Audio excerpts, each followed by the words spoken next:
목회자에게는 가족이 있습니다. 그래서 목회자 가족들을 일반 교인들이 볼 때는 좀 특권이 있는 그렇게 보이기도 하고, 또 반대로 목회자 가족들은 또 교인들이 갖고 있는 목회자 가족에 대한 어떤 기대, 또 부담, 책임 이런 것 때문에 생각보다 좀 무거울 수도 있어요. 제가 95년부터 2007년까지 수원에서 작은 교회를 목회를 했습니다. 한 13년 목회를 하는 동안에 처음 그 교회 가니까 거기에 개척한 지 한 4년 된 교회였는데, 처음부터 그냥 거기는 목사님 가족들이 그 모든 걸 다 섬기는 그런 교회였어요. 그래서 저희도 가가지고 한 5년 동안 제 아내가 혼자 매주마다 식사를 준비를 했습니다.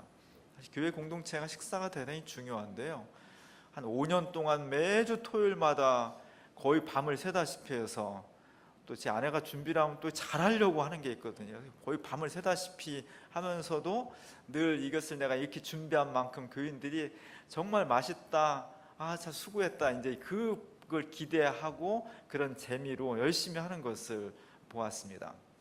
그러다가 한 5년쯤 됐는데 오늘날 밥 먹으면서 보니까 교인들 중에 아주 일부지만 오늘은 반찬이 짜네, 밥이 잘 안 됐네, 요새 뭐 맛이 없어졌네, 뭐 이런 얘기를 하는 것들을 제가 들으면서 이게 아니로구나, 이것이 교회 공동체에 꼭 좋은 것은 아니로구나 생각을 했어요. 그래서 제가 제 아내가 혼자 도맡아 하던 식사를 5년 만에 중단을 시켰습니다. 그리고 교인들한테 오늘부터 다음 주부터 돌아가면서 한다. 돌아가면서 시키니까 안 하던 짓을 하려니까 이제 교인들이 이제 고민이 되는 거예요. 반찬을 뭘로 해야 될까? 어떤 사람은 막 국수를 끓이고, 어떤 사람은 컵라면 하고, 어떤 사람은 오늘은 그냥 각자 집 한 끼 나가서 먹읍시다, 뭐 별짓을 다 했어요. 근데 이렇게도 안 되고 저렇게도 안 되고, 결국은 그래도 그냥 하던 대로 교회에서 돌아가면서 식사 당번을 정해가지고 밥을 같이 먹는 게 제일 그래도 합리적이고 제일 무난하더라. 그것을 공동체 전체가 온몸으로 깨달으면서 그 다음부터는 식사 준비가 잘 된 것을 보았습니다. 사실 교회에서 매주마다 공동체 식사한다는 게 만만한 일은 아니에요.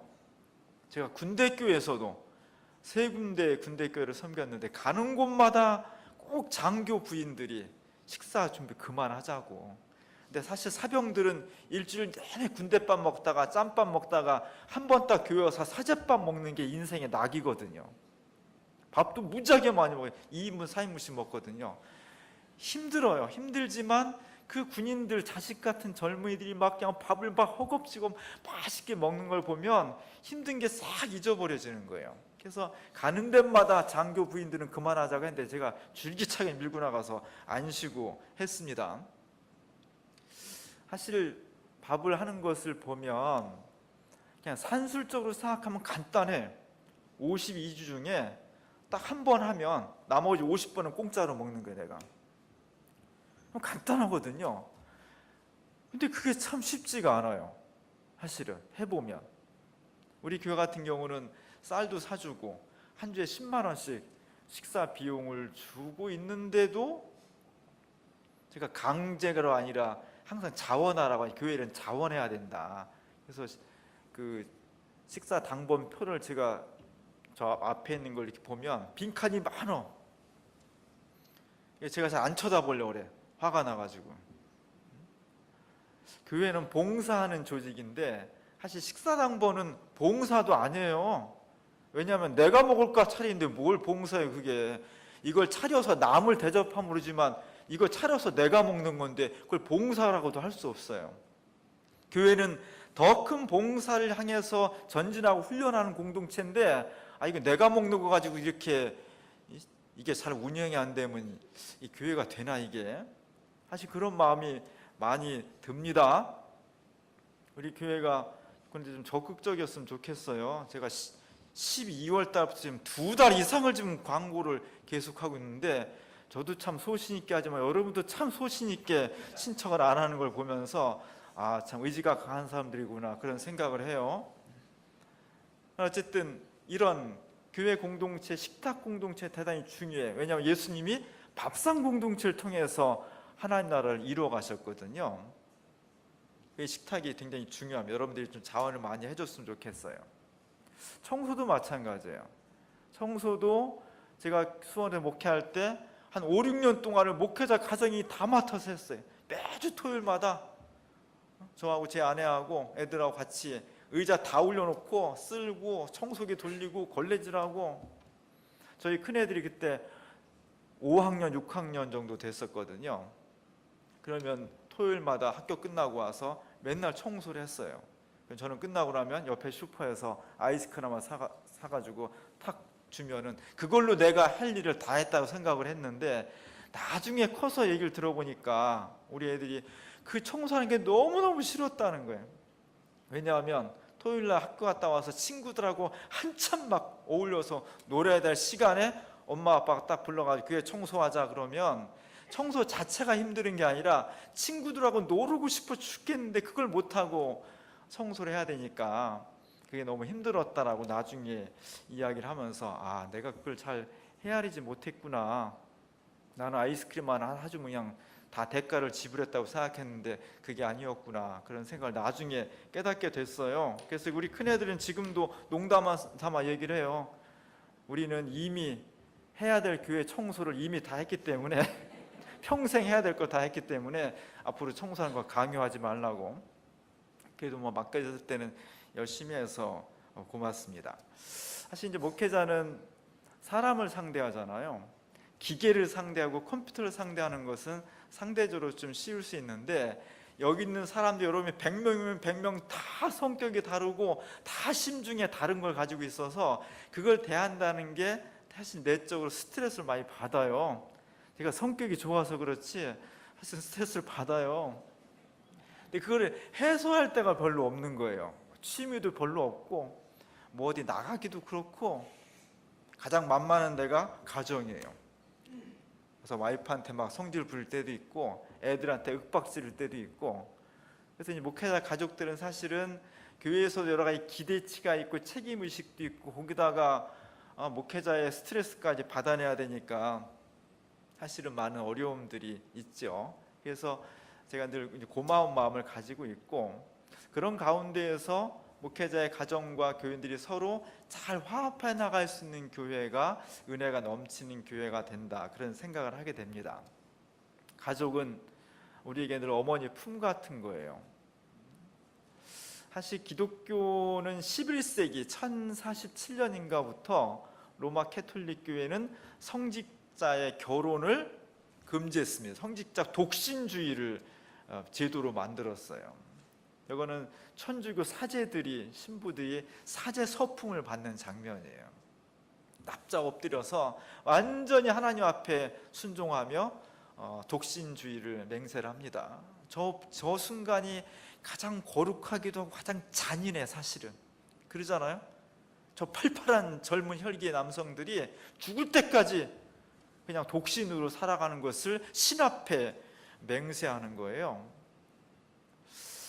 이 한 제도가 1000년 이상을 지속된다는 건 대단한 겁니다. 왜냐하면 수많은 역사의 변화 가운데서 그것이 변하지 않고 지속된다는 건 대단한 힘을 가지고 있는 거예요. 요즘 한국교회, 대형교회가 말썽을 일으키고 사회적 비난을 받는 중요한 원인 중을 다 살펴보면 다 목회자 가족 때문이에요. 내 자식을 위해서, 내 가정의 평안을 위해서 욕심을 부리다가 꼭 문제가 생긴 거거든요. 그러면서 보면 성직자가 독신을 생활을 한다는 것이 성직을 수행하는 데서는 굉장히 중요한 요소가 돼요. 그럼에도 불구하고 저는 결혼을 해서 가정을 이루는 개신교의 목사가 된 것이, 천주교의 신부가 되지 않고 하나님을 섬기는데 개신교의 목사가 된 것이 너무 감사해요. 너보고 혼자 살려고 했으면 나 못 살았을 거예요. 특히 주일날 같은 경우는 아침 일찍, 사실 목회자에게 주일날은 토요일부터 이제 스트레스가 막 몰리는 거거든요. 집중해야 되고 또 사람 찾아오면 이야기하다 끊기고 또 다시 집중, 이런 것들이 사실 스트레스가 많은데, 아침부터 예배드리고 찬양하고 밥 먹고 뭐 이렇게 이제 다 끝나고 한 4시나 5시쯤 돼서 집에 이렇게 들어가면 집에 딱 들어갔는데 아무도 없잖아요. 우리 집사람도 어디 가 있고 애들도 뭐 다른 청장년 청년들 프로그램에 갖고 그러면 집이 굉장히 적막해요. 썰렁해. 아무도 없어요. 이 중에 몇 명은 목사님 사택 진짜 좋다. 저 우리 집 아니에요. 어? 우리 집 아니에요 저거.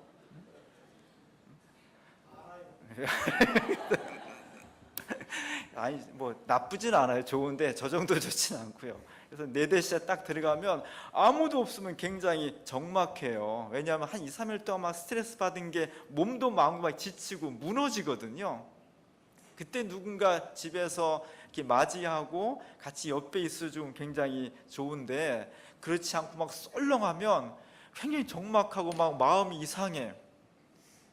가정이 있는 성직자도 이런데 평생을 혼자 살아가는 성직자에겐 정말 성직을 수행하고 집에 딱 들어갔는데 아무도 없고는 굉장히 적막하고 어려울 것 같다. 그런 면에서 저는 신부가 안 되고 목사가 된 것이 너무 감사하고 가정에 있는 것은 늘 고마운 마음을 가지고 있습니다. 오늘 얘기하는 예수님의 가족에 대한 이야기예요. 예수님 가족이 어떤 분이 있었을까? 사실 예수님 가족 관계가 확인하기가 되게 어려워요. 예수님 아버지 요셉은 언제 돌아가셨는지 명확하지가 않아요. 12살까지는 예수님 12살까지 있었는데 그 이후로 등장을 하지 않아요. 13살 때 돌아가셨는지 20살 때 돌아가셨는지 모르겠어요. 어쨌든 예수님 아버지 요셉은 일찍 돌아가신 것 같아요. 예수님의 형제는 몇 명인지, 이름은 뭔지, 여동생은 있었는지 뭐 이런 것들이 명확하지 않아요. 그래서 중간중간에 예수의 동생들, 예수의 누이들, 오늘 본문에도 그런 표현이 있잖아요. 근데 그런 표현이 헬라어로 보면 우리는 친동생, 사촌동생, 육촌동생 이런 게 명확한데 헬라어는 그렇지 않아요. 동생들이 하면 그게 친동생인지 사촌동생인지 잘 불분명한 거예요. 그래서 천주교 쪽에서는 예수님의 동생들이 친동생이 아니라고 주장을 해. 다 사촌일 거다. 왜냐하면 천주교에서는 마리아를 굉장히 숭배하잖아요. 그 거룩한 동정녀, 그 순수한 동정녀가 예수님 하나 탄생한 것은 성령에서 잉태했다는 것은 그건 거룩한 건데 그 뒤로 줄줄이로 에릭을 막 낳았다? 인정하고 싶지 않은 거예요. 그래서 천주교 쪽에서는 이 동생들이 사촌이었을 거다 그렇게 주장을 하고, 상대적으로 마리아를 별로 숭배하지 않는 개신교 쪽에서는 최소한 12년은 같이 살았을 텐데 요셉하고 거기 뭐 동생들 낳는 게 뭐가 어때? 오히려 자연스럽지. 그래서 개신교 쪽에서는 여기 나오는 동생들과 여동생, 누이들이 친동생이고 친누이였을 거다라고 그렇게 해석을 하는 경향이 있어요. 실제로는 잘 모르겠어요. 성경이 유일한 자료가 성경인데 딱 나와 있질 않아요. 어쨌든 그렇게 가족을 이루고 있는 예수님의 한 30살쯤에 공생애를 시작했는데 한 30년 동안 집안에서 살던 예수님의 모습은 어땠을까? 어땠을 것 같아요? 아마도 예수님은 마리아에게 있어서 단순한 한 아들이 아니라 남편 같은 아들이었을 거예요.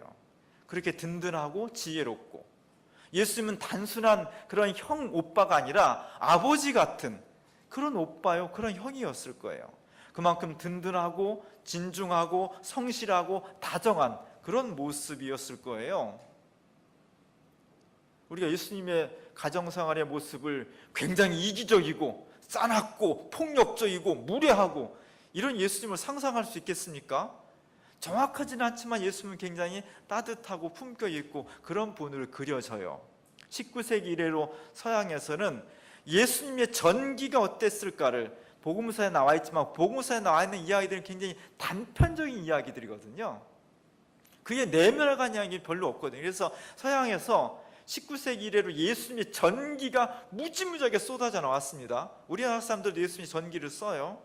그것은 복음서를 기반으로 해서 문학가의 상상력을 동원해서 예수님의 실제 생활과 내면의 고민과 생각이 어떻을까를 채워 넣는 거예요.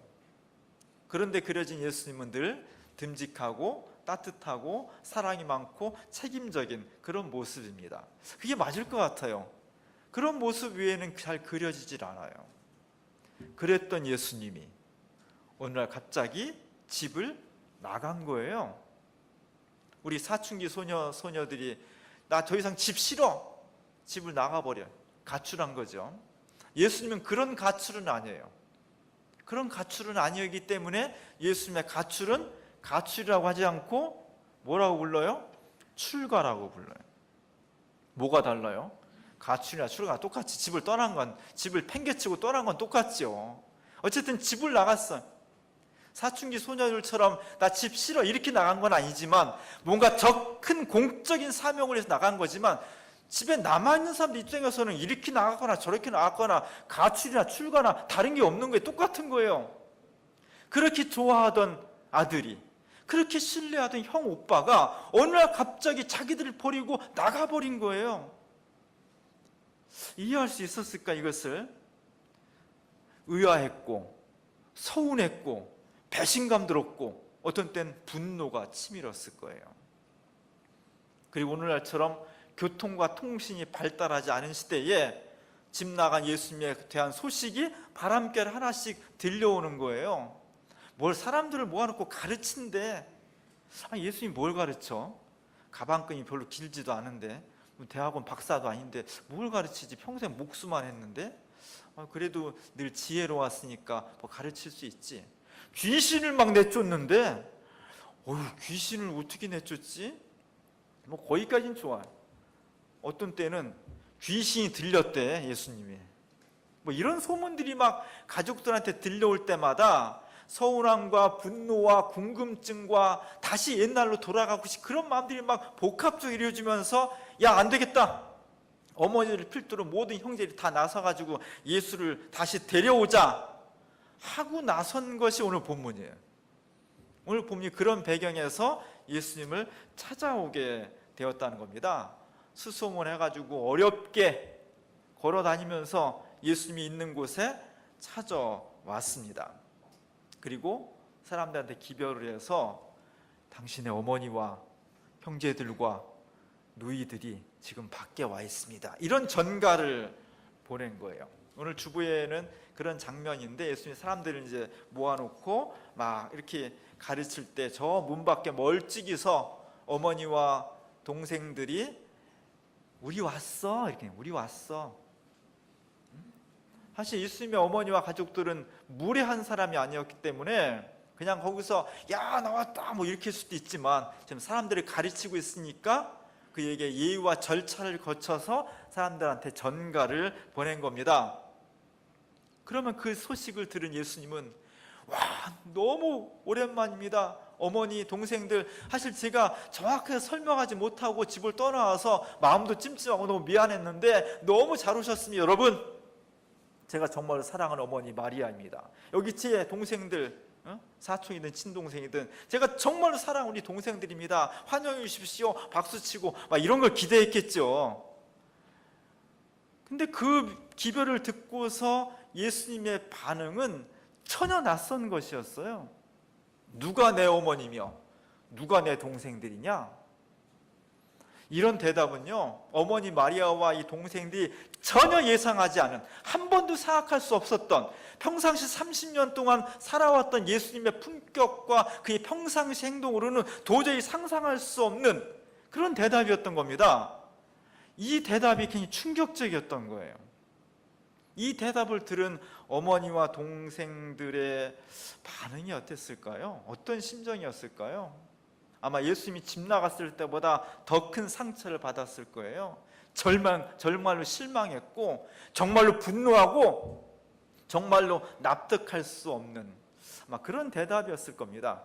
그래서 이 상처가 복음서에 기록되어 있지 않지만 어머니와 이 동생들의 상처가 굉장히 오래 갔던 것 같아요. 그래서 예수님의 제자 공동체에 예수님의 식구들이 들어오지 않았던 것 같아요. 예수님 제자들 중에 예수님 동생들이나 친척이 있다는 말이 별로 없어요. 전부 다 남들은 다 제자로 삼았는데 정작 예수님을 가장 가까이서 가장 신뢰하고 가장 추종해야 될 그의 형제들의 이름이 없어요. 나중에 예수님 돌아가신 다음에 초대교회, 예루살렘 초대교회를 지도했던 첫 번째 지도자가 예수님의 동생인 야고보였다는 기록을 보면, 이후에 이제 모든 것이 다 세월이 지나고 그 지난 다음에 예수 우리 형이 우리 오빠가 이런 심정에서 그랬구나, 이런 이유 때문에 집을 나갈 수밖에 없었고 이런 의미로 우리에게 누가 내 어머니고 누가 내 형제야 이런 말을 했겠구나, 이런 의미로 우리에게 냉정했겠구나. 그걸 깨달았을 때 비로소 그들은 뒤늦게 예수 공동체에 합류할 수가 있었던 거죠. 예수님의 가정생활은 이렇게 자세히 나와 있지 않지만 그 정도로 추측할 수가 있겠습니다. 예수님은 정말 가족을 무시한 걸까? 예수님은 가족을 해체하기 원한 걸까? 가족을 확대하기 원한 걸까? 사실 혈통주의는요, 동서고금을 막론하고 가장 오래된 게 혈통주의예요. 오늘 예수님의 말씀 중에는 누가 내 어머니고 누가 내 형제냐, 사실 여기에 무게중심이 있는 것이 아니라 뒷부분에 방점이 있는 거예요. 하나님 뜻대로 행하는 사람은 그 모든 사람이 다 내 형제고 내 어머니다. 이 말씀이 예수님이 진짜 하고 싶었던 말씀이에요. 그 말씀을 하기 위해서 반어법으로 누가 내 어머니야, 누가 내 형제야, 이 이야기를 한 거예요. 진짜 하고 싶었던 얘기는 우리가 만들고자 하는 하나님 나라의 진짜 어머니, 아버지, 형제, 혈통이란 뭐냐? 피를 나는 형제냐? 그것이 아니라 하나님 뜻을 존중하고 하나님의 뜻을 생명처럼 여기며 살아가는 그 사람들이야말로 어머니고 아버지고 형제고 동생들이다. 그 얘기를 하고 있는 거예요. 왜냐하면 인류 역사를 통해서 혈통에 의한 혈통주의가 가지고 있는 폐해가 주님이 원하시고자, 주님이 만들고자 하나님 나라와 정면으로 배치하기 때문이에요. 혈통주의가 굉장히 조심해야 돼요. 요즘 우리나라를 벌써 몇 달째 들썩이고 있는 이 최순실 박근혜 게이트의 핵심 중에 하나가 삼성입니다. 삼성이 최순실을 통해서 박근혜 대통령을 움직여서 수많은 이득을 취하려고 했다는 정황들이 지금 계속 드러나고 있어요. 무슨 이득을 취하려고 했냐? 돈 몇십억 벌려고 했던 것이 아니었습니다. 핵심은 경영권 승계에 있는 거잖아요. 이병철, 이건희, 그 다음에 경영자가 누가 될 거냐? 삼성이라는 어마어마한 조직체의 경영권을 누가 책임질 거냐? 누가 권한할 거냐? 이 싸움에서 권력을 이용해서 이재용이 그 자리를 확고하게 하기 위한 것이 최순실 게이트의 중요한 부분이에요. 한 거대한 기업의 책임자를 선출하는데 경영 능력이라든지 인격이라든지 네트워크 능력이라든지 사업 수단이라든지 이런 것이 고려되지 않고 첫 번째 고려사항이 누구 자식이냐, 이것이 첫 번째 고려사항이었다는 겁니다. 그것을 확고하기 위해서 권력을 이용해서 부정한 방법으로 이것을 만들어냈다는 것이 핵심이에요. 이것이 혈통주의예요. 이재용이 똑똑하겠죠. 잘났어요. 그러나 정말 삼성을 맡을 사람이 저 사람밖에 없는 겁니까? 있죠, 찾으면. 그런데 그 모든 것을 다 삭제하고 저 사람이 되는 것은 딱 한 가지 이유예요. 피가, 이병철, 이건희의 피가 그 속에 있다는 것 딱 한 가지 이유 때문이에요. 이것이 혈통주의예요. 이게 무서운 거예요. 교회도 마찬가지입니다. 한국교회가 부패했다는 수많은 이야기 중에 빠지지 않는 것이 모든 교회가 선망의 대상으로 삼고 있는 한국교회 부흥 성장한 교회들의 수많은 목회자들이 교회를 사유화하는 거예요.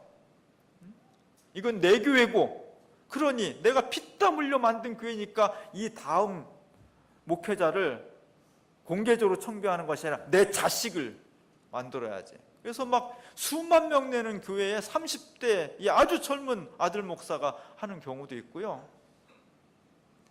이런 것들이 생겨나면서 교회까지도 이 세속적인 혈통주의가 들어오게 되었고, 그것이 그리스도의 몸인 교회를 부패하게 하고 무너뜨리는 중요한 요소가 되어 있는 겁니다. 얼마나 집요한지요?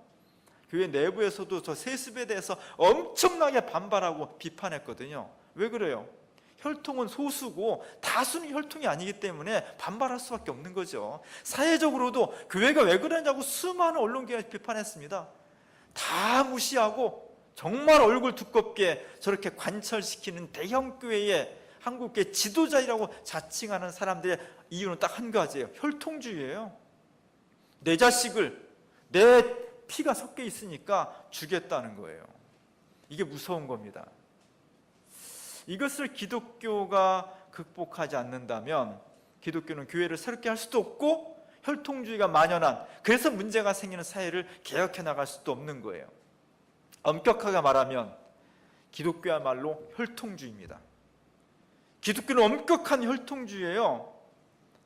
세속적인 것과 다른 것이 있다면 세속의 혈통주의는 그 혈이 뭐냐, 내 DNA가 전수되었다는 게 혈통주의의 핵심이고, 기독교 혈통주의는 우리가 모든 사람이 예수 그리스도의 십자가 달려서 흘리신 보혈의 은총, 그 십자가의 보혈의 공로를 통해서 우리의 죄가 씻김받고 내 원죄가 사해지고 내가 진정 새로운 시대와 사람으로 바뀌어질 수 있다는 것을 믿음으로 수용하는 것, 그것이 기독교 혈통주의의 핵심이에요. 이게 중요한 겁니다. 이 기독교 혈통주의가 흐려지면, 이것이 약화되면 교회가 무너지는 거예요. 교회가 다른 집단으로 변질되는 거예요. 19세기 이후에 서유럽에서는 학문이 굉장히 많이 발달을 했습니다. 신학이 비약적으로 발전해요.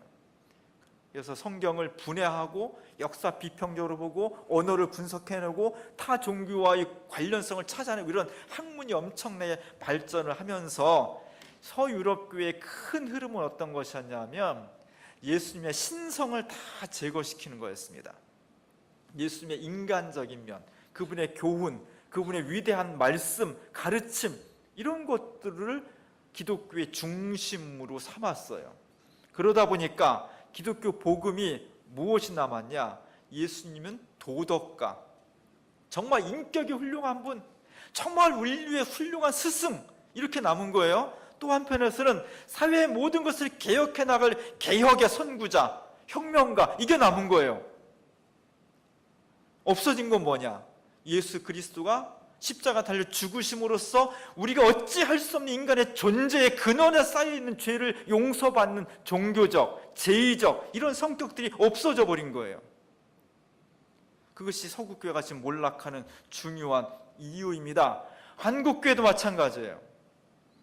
대다수의 보수적인 교회는 너무 사회나 역사에 대해서 무관심하고 무책임하고, 소수의 진보적인 교회는 예수 그리스도의 십자가의 보혈은 약화시키고 예수님을 그냥 고상한 도덕가, 우리의 훌륭한 인류의 스승, 사회를 개혁하는 혁명가, 이 수준에서 논하려고 하기 때문에 교회가 자꾸 위축되는 거예요. 그렇게만 본다면 인류 역사상 예수님처럼 이웃을 사랑하자, 사회 공의를 위해서 내가 대신 죽을게, 이런 사람이 많은 건 아니지만 없는 건 아니에요. 많잖아요. 공자도 얼마나 훌륭했고, 소크라테스는 독배를 마셨잖아요. 부처님은 얼마나 또 훌륭한 말씀들을 선포했습니까? 기독교가 그 차원에 머물면 우리의 선조들이 2000년 동안 목숨을 바쳐가면서 수호하려고 했던 복음이 너무나 많이 기초가 흔들리는 거예요. 이게 위험한 거예요. 예수님은 가족주의자였어요. 혈통주의자였습니다. 그 의미는 인간의 피에 의해서 나왔던 것이 아니라 예수 그리스도가 십자가에 달려 죽으시면서 흘리신 저 보혈의 피가 우리 개인과 역사가 어찌할 수 없는 죄를 용서해주고 새롭게 출발하면서 하나님 나라로 변화해갈 수 있는 희망과 용기를 주었다는 거예요. 그래서 기독교는 철저하게 혈통주의인데, 이 예수의 그리스도의 피의 은총을 믿음으로 받아들이는 사람이 다 예수의 가족이라는 거예요.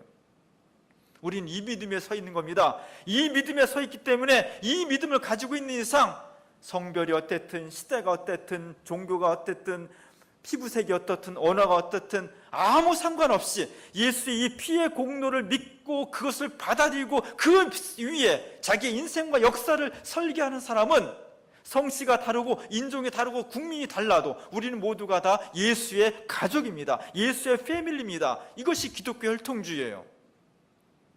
우리가 이것을 포기하는 순간 우리는 하나의 종교, 하나의 도덕 집단으로 격화될 수밖에 없는 겁니다. 기독교는 중요한 싸움을 하고 있는 거예요. 기독교 밖에서는 혈통주의가 만연하고 있습니다. 그 혈통주의가, 내 자식에게 모든 것을 주었는 그 혈통주의가 이기적으로 발전되고 그 탐욕이 다른 사람 해치는 거예요. 그것이 교회까지 침범을 하고 있습니다. 여기에 우리는 기독교 혈통주의로 맞서야 돼.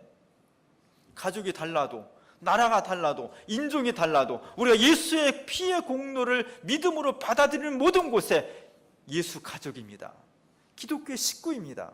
그것으로 온 세계가 보편적인 가족을 이룰 수 있다는 게 복음의 능력이에요.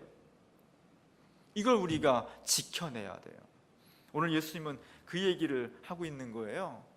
누가 내 어머니고 누가 내 형제냐. 예수님이 어머니나 형제들을 미워했겠습니까? 냉대했겠습니까? 그러나 형제요 가족이라는 그 뜨거운 관계가 육신적인 피에 의해서 대물림 되었다는 그것만 가지고는 메시아의 나라를 이룩할 수 없다는 겁니다. 그것을 뛰어넘어서 예수 그리스도가 이룩하신 십자가의 보혈의 공로와 그 사랑을 믿음으로 받아들이며 그것을 같이 고백하는 공동체, 그것이 온 세계 전체를 하나로 엮을 수 있는 메시아의 가족, 메시아의 나라가 그렇게 동터온다는 것을 증언해 주고 있는 거예요. 우리 여기 있는 사람만 보더라도 다 다릅니다. 그러나 우리는 하나라고 고백합니다. 한 주민 가족이라고 고백합니다. 그것은 우리가 피를 나눈 가족이 아니지만 예수 그리스도의 피를 믿음으로 수용하기 때문입니다. 기독교의 형틀주의가 세속의 탐욕적 혈통주의를 극복함으로써 진정한 메시아의 나라를 이룩하는데 우리 모두가 앞장설 수 있기를 주님의 이름으로 간절히 축원합니다.